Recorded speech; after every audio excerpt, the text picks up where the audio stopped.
La vidéo d'aujourd'hui a l'air d'être très amusante, mais je peux vous assurer que ce n'est pas le cas. Et dans la vidéo d'aujourd'hui, je vais vous montrer comment j'ai acheté une maison de 15 millions de dollars lors d'une vente aux enchères de saisie pour 763 000 dollars. Mais ce n'est pas aussi grandiose que ça en a l'air. Beaucoup de travail, d'obstacles, de dépenses et un accumulateur compulsif qui refusait de partir. Plusieurs audiences au tribunal et rencontres avec les adjoints du shérif. Dans cette vidéo, je vous emmène dans les coulisses car la réalité est moins glorieuse qu'elle n'y paraît en ligne. Je veux vous montrer la réalité. Qu'implique l'achat d'une maison ou d'un terrain aux enchères, au bord de l'eau ou non, comme je l'ai déjà fait? Bienvenue dans ma série sur les saisies immobilières aux enchères. Je n'ai pas mis les pieds dans la maison pour laquelle j'ai payé près de 800 000 il y a 3 mois. C'est dingue, c'est fou à quel point le système fonctionne en faveur des autres. Aujourd'hui, je vais vous montrer comment je vais entrer dans cette maison. Nous allons vous expliquer le processus, comment vous pouvez aussi acheter des maisons aux enchères de saisie et tous les détails entre les deux. Je m'appelle Flying Wheels. Allons dans cette maison.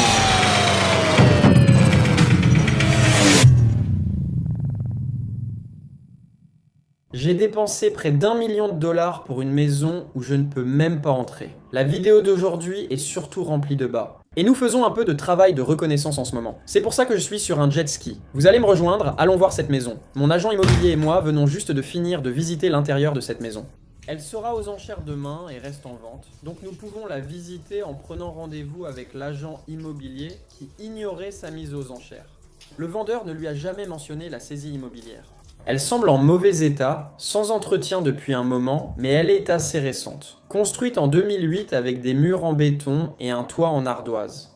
Elle a juste besoin d'un peu d'attention. L'unité de climatisation est en bon état. Il ne semble pas y avoir une quantité folle d'insectes et il y a des affaires partout aussi à l'intérieur de cette maison. Normalement, les maisons aux enchères ne se visitent ainsi. Mais comme je l'ai dit, elle était toujours en vente pour 1,5 million de dollars. Et mon agent immobilier a pu nous fixer un rendez-vous pour qu'on vienne la voir. Et elle a dit qu'elle avait reçu des offres d'1 million de dollars qu'elle a refusées à plusieurs reprises. Voici où est l'argent. Des biens immobiliers en Floride, en bord de mer, aux enchères. On ne voit jamais cela, c'est très précieux ici. Il y a aussi de beaux bananiers et manguiers. Ce ne sont pas des bacs pour déménager, mais des bacs où des affaires sont stockées depuis 20 ans. Encore une fois, la maison sera aux enchères demain. Elle refuse toujours de l'admettre. Mon agent immobilier a demandé ce qu'elle accepterait en liquide.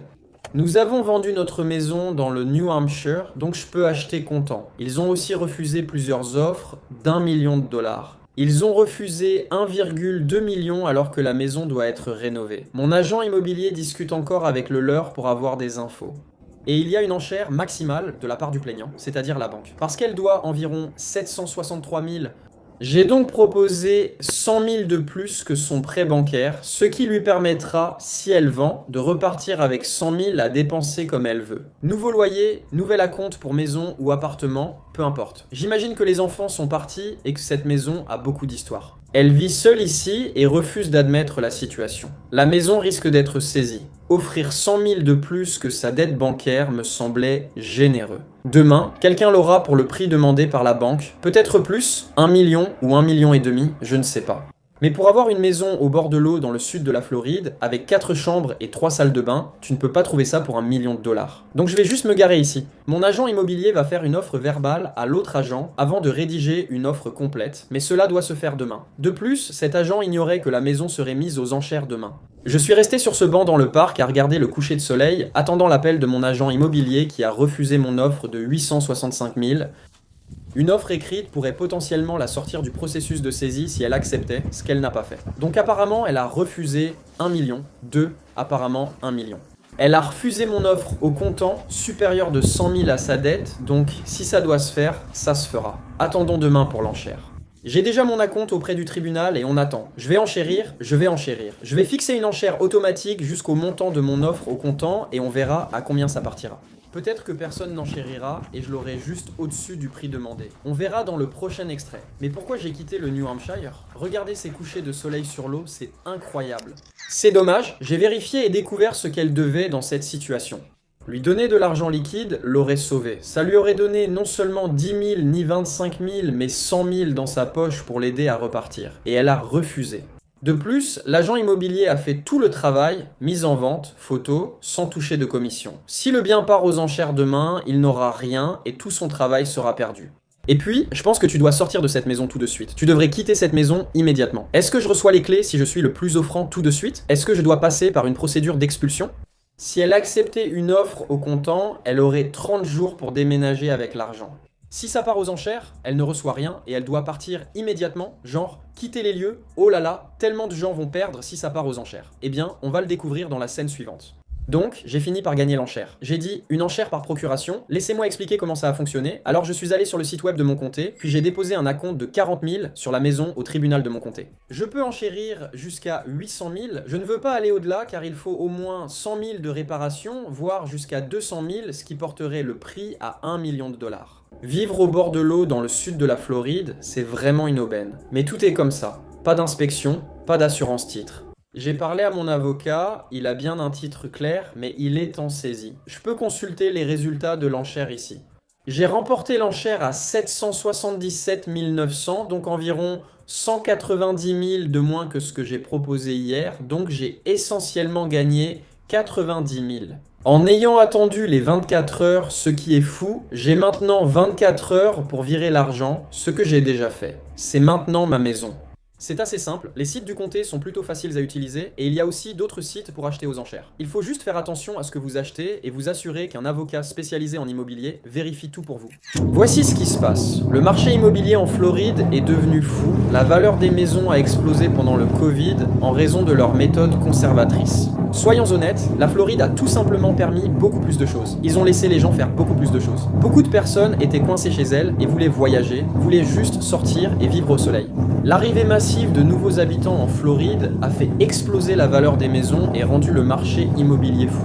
Ce n'est plus pareil, je vous ai montré dans plusieurs vidéos que les prix baissent chaque jour sur Zillow. Certains refusent d'admettre que leur maison ne vaut plus autant qu'il y a 2 ou 3 ans. Dans ce quartier, une propriété affichée à 1,5 million de dollars est finalement partie aux enchères pour bien moins cher. J'ai proposé un achat au comptant pour cette maison, mais elle a refusé. La maison est partie aux enchères, je l'ai achetée. Ce que vous voyez est en direct. Revenons 6 mois en arrière, car ce processus a duré 6 mois. Comme je vous l'ai montré dans mon taxi vers le terrain et dans les emails Zillow des vidéos précédentes, le marché a changé et la valeur des maisons diminue. J'adore cet endroit, c'est ce quartier qui a motivé le choix de cette ville. Impossible de revenir en arrière, j'y ai déjà tout investi. Mais la femme refuse de partir et m'interdit l'accès à sa propriété. On devra appeler les adjoints du shérif et aller au tribunal à plusieurs reprises, car il se passe beaucoup de choses dans cette vidéo. Je t'ai dit, on fait de la reconnaissance maintenant. La maison est au bout des canaux, près de l'océan. Ironiquement, j'avais accès à la propriété quand elle ne m'appartenait pas. Maintenant qu'elle m'appartient, je n'ai pas le droit de mettre un pied sur la propriété parce qu'elle y habite toujours. Heureusement, comme c'est en bord de mer, on peut voir à quoi ressemble l'arrière-cour. Donc on va faire un peu de reconnaissance tout de suite. On va prendre le jet ski et aller jeter un œil à l'arrière-cour, d'accord? Reconnaissance active. Son chien est dans l'arrière-cour, donc elle habite actuellement la propriété et elle est évidemment chez elle. La végétation envahit tout, l'entretien est mauvais et c'est en désordre, mais être au bord de l'eau, à quelques minutes du centre-ville, est un grand atout. C'est incroyable. On a du travail, arbres envahissants, herbes hautes, objets partout. Dans quoi me suis-je lancé? Je sais pourquoi. Ramène le scooter des mers à la rivière, je vais te montrer. Très bien, commençons. Il y a 14 mois, ma famille et moi avons tout quitté, j'ai fermé mon entreprise et nous avons emménagé dans cette ville de l'autre côté du pont. Pourquoi ? Parce que littéralement, ce que je fais en ce moment, c'est pour ça. De l'autre côté de ces yachts, tu vois, il y a un restaurant qui propose de la musique live et des happy hours tous les jours. Et le quartier dont je suis tombé amoureux est juste là, à 2 pas de la musique live tous les soirs. Et juste de l'autre côté de ce pont et de ces deux-là, là-bas, c'est mon centre-ville. C'est ça. Je viens d'aller au centre-ville en jet ski en moins de temps qu'il ne m'aurait fallu pour venir en voiture. Peut-être m'avez-vous déjà vu faire ça, mais voici mon hôtel de ville. Je suis arrivé ici en jet ski car c'était plus rapide que de conduire jusqu'au parking public. Je vous l'avais dit, cette vidéo aura de nombreux allers-retours. Voici la suite du clip au centre-ville, après être descendu de mon jet ski. J'ai toujours voulu vivre où je peux porter des tongs chaque jour. Je suis sorti par la porte de derrière, sans chaussures, je suis monté sur un jet ski pour aller au centre-ville, jusqu'à la mairie, puis j'ai marché de là, toujours sans chaussures, jusqu'au palais de justice du comté. Pourquoi suis-je au palais de justice du comté? Habituez-vous à ça, mettez-vous à l'aise avec ça. On pense toujours que le tribunal c'est « Oh, on a des ennuis, il faut aller au tribunal aujourd'hui ». Mais ce n'est pas que ça, il se passe tellement de choses ici. J'achète ou j'enchéris en ligne, mais je règle ici. C'est le bureau où l'on gère mes documents de propriété et où je peux parler à quelqu'un. C'est ici que je viens pour payer mon acompte maintenant. En assistant à des ventes aux enchères de saisie fiscale, d'associations de propriétaires ou de banques, il faut s'habituer à se rendre au palais de justice du comté, à la mairie ou au tribunal de l'État. Cela varie selon l'État, mais dans ce cas, j'achète une maison d'une valeur proche d'1 million de dollars et je dois avoir l'argent liquide pour la payer. Si je gagne cette enchère, je dois déposer 800 000 à 1 million de dollars sur leur compte sous 24 heures dès que j'ai enchéri sur cette maison. Comment savent-ils que vous paierez? C'est simple, 3 jours avant d'enchérir, je dois verser un acompte de 10% du plafond que je compte miser, par exemple 1 million. Ils exigent 100 000 dollars sur mon compte 3 jours avant d'enchérir, sinon je ne pourrai pas miser autant. Évidemment, je ne vais pas venir avec 100 000 dollars en liquide.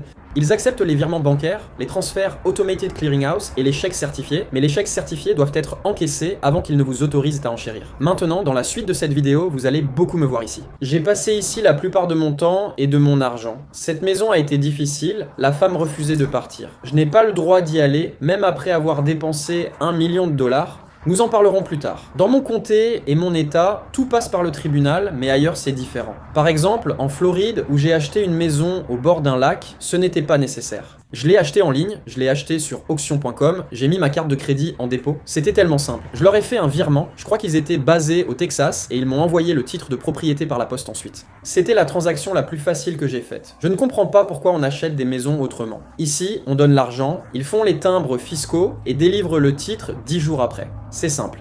Il n'y a pas d'assurance titre, donc je ne sais pas si le titre est clair. C'est là que cette étape intervient. Mon avocat. Il y en a partout sur cette route.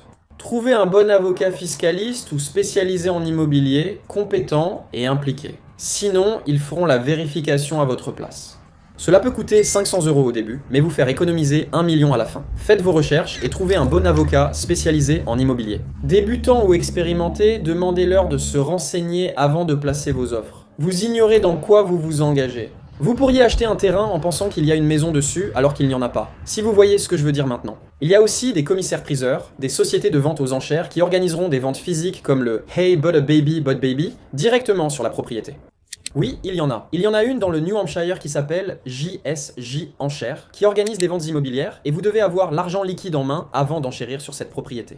Il donne 28 jours pour payer le solde. Avec un chèque certifié de 100 000 dollars, je pourrais enchérir jusqu'à 1 million. Et ensuite, je crois que j'ai peut-être 30 jours ou peut-être 10 jours, il se peut que ce soit 10 jours pour leur donner le solde. Selon les États, les formats d'enchères varient. Il y a même des ventes sur auction.com, comme je l'ai mentionné en Floride, dans cette ville où cela a lieu demain. Donc tout ne passe pas par le comté, mais je vais sur le site web de mon comté que je vais vous montrer tout de suite. Donc ce que vous voyez derrière moi, c'est ma maison depuis 3 semaines, payée comptant en totalité. Je n'ai pas le droit d'entrer. J'ignore l'intérieur, si elle a mis du béton ou de la mousse expansive dans les canalisations, ou si elle est partie. Toutes mes économies sont investies dans une maison où je ne peux même pas entrer. Et cela depuis 3 semaines à cause de la législation et des failles juridiques.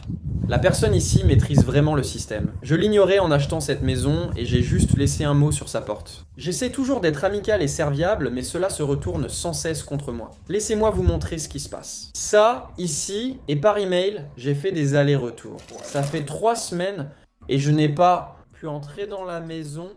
Je ne peux pas aller sur la propriété. Elle a déposé une requête contre la saisie, donc j'ai remporté la vente aux enchères, je l'ai payée, c'est à moi, mais elle a déposé une requête en disant qu'elle avait des offres en espèces et que la vente aurait dû être prolongée. Donc voilà ce qui s'est passé. Le juge a approuvé et ses avocats profitent du système pour lui permettre de vivre gratuitement dans cette maison. Sur mon diamant, moi, je touchais des intérêts dessus. Tout cet argent, des milliers et des milliers de dollars chaque mois, et maintenant mon argent est bloqué dans une maison dans laquelle je ne peux même pas mettre les pieds.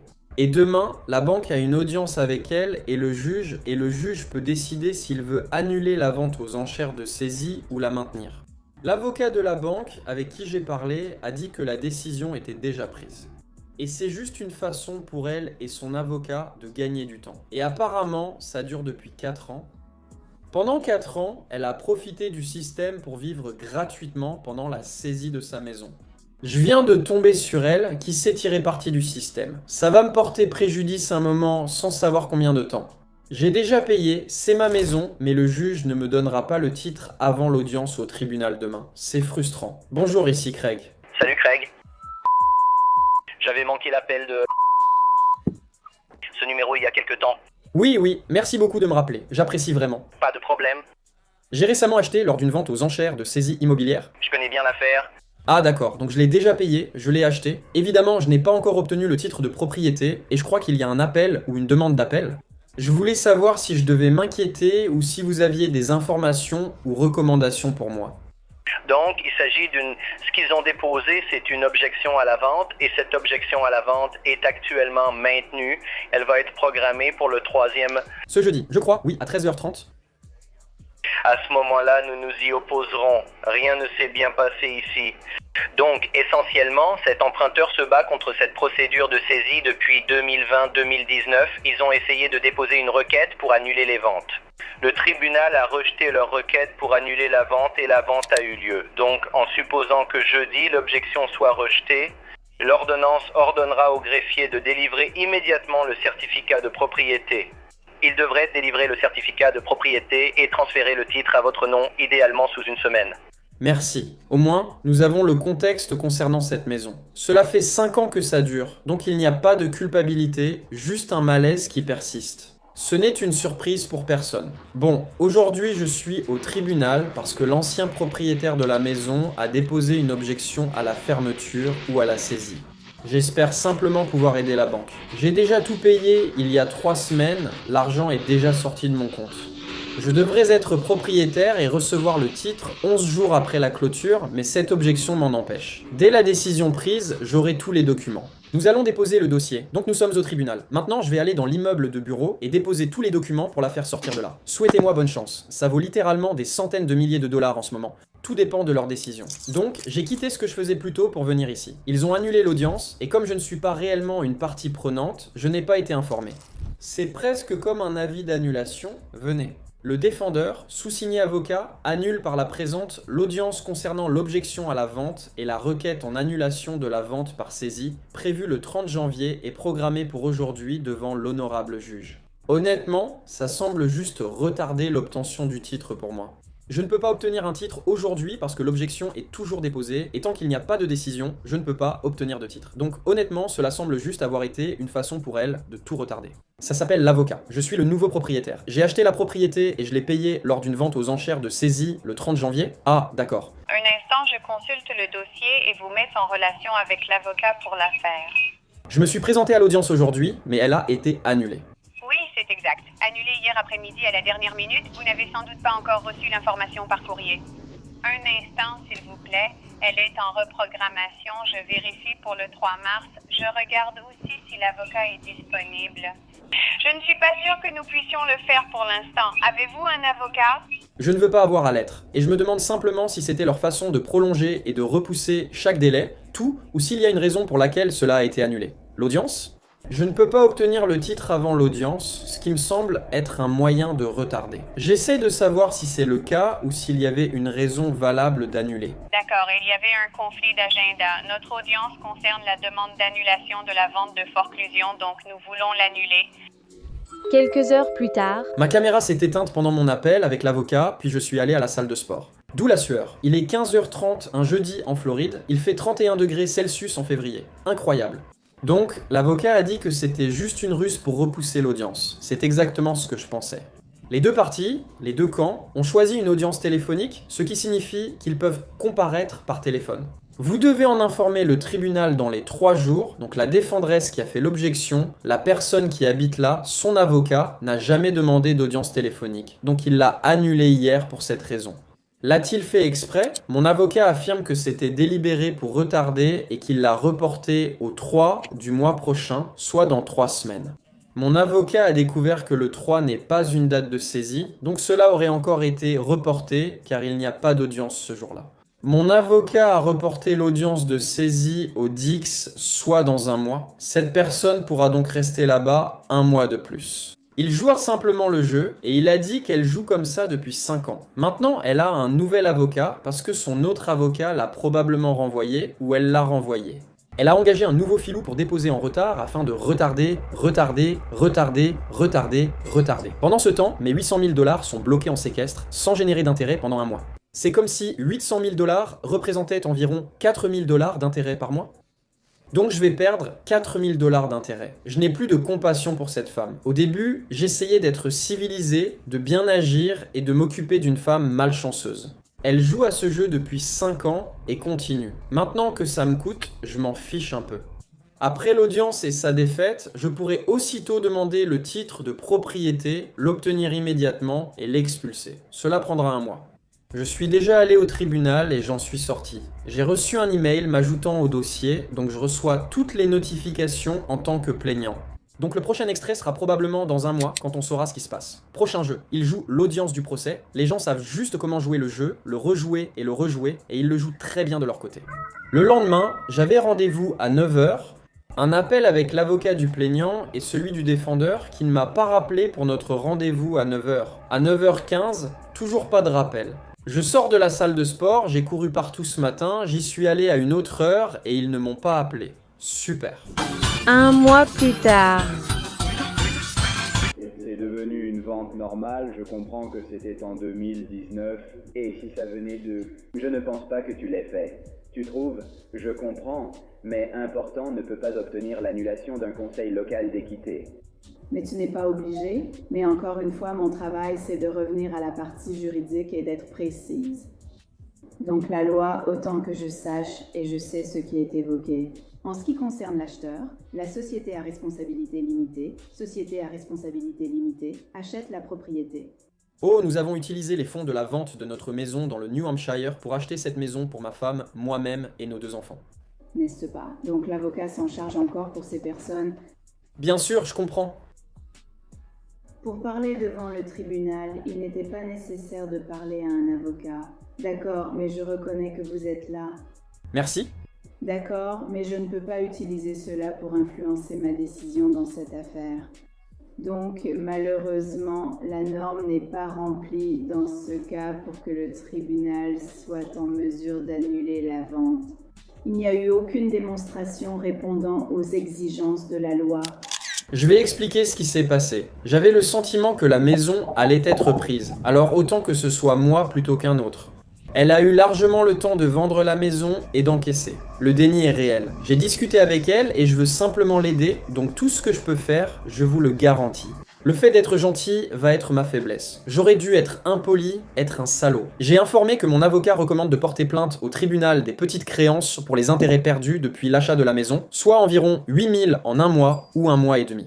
Elle n'a pas l'argent, alors j'ai proposé de simplifier la transaction et de l'aider en échange de l'abandon de la plainte, mais la situation reste en suspens. C'est une menace de poursuite dont elle a conscience et qui pourrait se concrétiser si la situation se complique. Ce n'est pas mon intention. Nous devons maintenant travailler pour la faire sortir, a déclaré le greffier. En 2 jours, j'aurai mon titre, obtiendrai et déposerai le jugement de possession, tout sera en ordre. J'ai officiellement acheté une maison il y a quelques jours, donc j'ai pu joindre l'agent immobilier du propriétaire ce matin. Je l'ai contacté pour demander si je pouvais m'adresser à lui plutôt qu'à la propriétaire, car je sais qu'elle vit une période difficile et je ne veux pas lui causer plus de peine. Certaines choses doivent être dites et faites. Voici ce que j'ai écrit. Désolé, bonjour, je m'appelle Craig. Nous nous sommes rencontrés hier au tribunal et je sais que la propriétaire vit une période difficile. Donc j'espère que cela ne vous dérange pas que je m'adresse à vous à la place. Je crois fermement à la transparence et je veux qu'elle sache ce qui se passe de notre côté. Mon bail dans notre maison arrive bientôt à expiration et j'aimerais faire quelques rénovations. Avant de déménager, nous avons dépensé presque tout notre argent pour cette maison, bloquée depuis le 30 janvier. Je veux rester courtois avec la propriétaire et l'aider tout en protégeant ma famille et moi-même. Je doute de ses intentions, mais j'ai besoin qu'elle parte vite et je crains qu'elle abîme la maison avant son départ. Je suis prêt à l'aider de toutes les manières possibles et à être aussi accommodant que possible pour être transparent. Cependant, je travaille en coulisses pour nous protéger. Un avocat m'a conseillé de porter plainte s'il y avait des dégâts à la propriété et d'engager une procédure devant le tribunal des petites créances. Le montant des intérêts perdus depuis le paiement de la maison du 30 janvier à aujourd'hui, au taux hypothécaire actuel de 696, correspond à 148 par jour sur 42 jours dès demain, soit 6216. Nous recevrons également le titre de propriété demain et nous déposerons une demande d'ordonnance de possession où le shérif viendra et l'expulsera de la propriété si elle part volontairement, sans causer de dégâts. Je suis prêt à abandonner l'affaire et aucun jugement ne sera rendu contre elle. Si elle me contacte pour expliquer son plan et ses besoins, je l'aiderai et resterai aussi accommodant que possible. Je suis également intéressé par l'achat de certains de ces objets si elle est ouverte à cette idée, si elle préfère me contacter. C'est ma proposition. S'il vous plaît, croyez-moi quand je dis que je sais que c'est une période difficile. Je veux l'aider de toutes les manières possibles et rester aussi courtois que possible. Mais je dois aussi protéger ma famille et moi-même pour nous assurer d'avoir un endroit où vivre également. Je pense que tout est très clair. Je suis prêt à être ferme si je dois l'être, même si je ne le souhaite pas, mais je le ferai si c'est nécessaire. Le but de cet email était « Contacte-moi, laisse-moi t'aider ou accepte mon aide, même si tu ne veux pas ». Ça va devenir très difficile pour tout le monde, y compris pour moi, mais je vais devoir suivre ces choses et ces légères menaces. Au moins, ils savaient que je suis sérieux, mais je veux aider et j'espère que c'est comme ça que ça a été perçu, car je veux aider toi. Ne me force pas à être le méchant. C'est l'intention de cet email. Quelques jours plus tard, mise à jour sur la maison, je fais une vidéo. 2 semaines se sont écoulées depuis que le juge m'a accordé le titre de propriété. J'essayais d'être patient, poli, serviable, courtois, empathique ou compatissant, empathique envers les problèmes de cette femme. Bien qu'elle y vive gratuitement depuis 2019 et à mes frais depuis janvier. Alors j'ai envoyé un texto à l'agent immobilier qui était au tribunal parce que j'avais son numéro de téléphone. C'était un agent immobilier que mon agent connaissait et je lui ai envoyé un message très poli.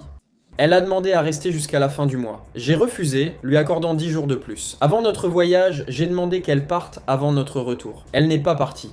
Je suis passé en voiture ce matin, il y avait des voitures dans l'allée, je n'ai pas vu de poubelle dans la cour, rien, aucun débris, ça ne ressemble pas à un signe de déménagement. Je pense qu'elle est officiellement en train de compliquer les choses, et alors ? Profiter de ma gentillesse, c'est ta façon de faire ? Je n'arrive pas à m'exprimer, mais oui, elle abuse de moi. Donc, on y va avec le shérif. J'ai une inspection lundi pour l'assurance car nous sommes propriétaires et devons assurer la maison. L'inspecteur doit la voir avant l'assurance. Sinon, si cette maison brûle, on sera vraiment dans le pétrin. On y va, on appelle le shérif pour qu'il nous rejoigne, on visite, puis on refera ça lundi avec l'inspecteur. Police, pompiers ou ambulance. Police, s'il vous plaît. D'accord, pourquoi avez-vous besoin de la police ? Ce n'est pas urgent, mais je me demande si un adjoint du shérif peut m'aider. Je dois aller sur ma propriété et crains que la situation ne s'envenime. Pas forcément à mes côtés, je veux juste m'assurer que quelqu'un soit présent au cas où, si c'est possible. Êtes-vous près de là-bas ? Oui, j'y suis. D'accord. Et de quoi as-tu besoin ? C'est ta propriété, mais... Oui, c'est ma propriété, mais quelqu'un l'occupe et refuse de partir. Je dois y aller, mais je préfère ne pas y aller seul. D'accord ? C'était des locataires ? Et ils ont juste... Ils l'ont acheté, mais l'ancien propriétaire refuse de partir, donc j'ai besoin d'accéder à la propriété pour faire une inspection pour l'assurance, et je ne veux pas y aller sans autorisation. Et y a-t-il eu des... Je suis folle, tu dois y aller pour les photos, tu as dit... Oui, s'il te plaît. Dans quel véhicule attendras-tu, Land Rover ? GRAY, d'accord ? Très bien. Et comment tu t'appelles ? Je m'appelle Craig, C-R-A-I-G. Très bien. Greg, mes équipes sont actuellement en intervention, donc dès qu'elles seront libres, nous les enverrons vers vous, d'accord ? Merci beaucoup. Très bien, au revoir. Très bien, au revoir. Maintenant, on va voir s'ils ont déménagé. Je ne vois pas de camion de déménagement, je vois une voiture dans la rue, 2 voitures dans l'allée. Donc rien n'a encore été fait, rien n'a changé. Le panneau à vendre a disparu, c'est le moment, voilà le shérif adjoint, et c'est un peu stressant. Oh là là, il y a 2 adjoints. Oh là là, il y en a 2. À quel point es-tu stressé ? Je n'en peux plus. Je suis un peu stressé aussi. Je lui parle d'abord, puis restons ici un instant. Je veux sortir.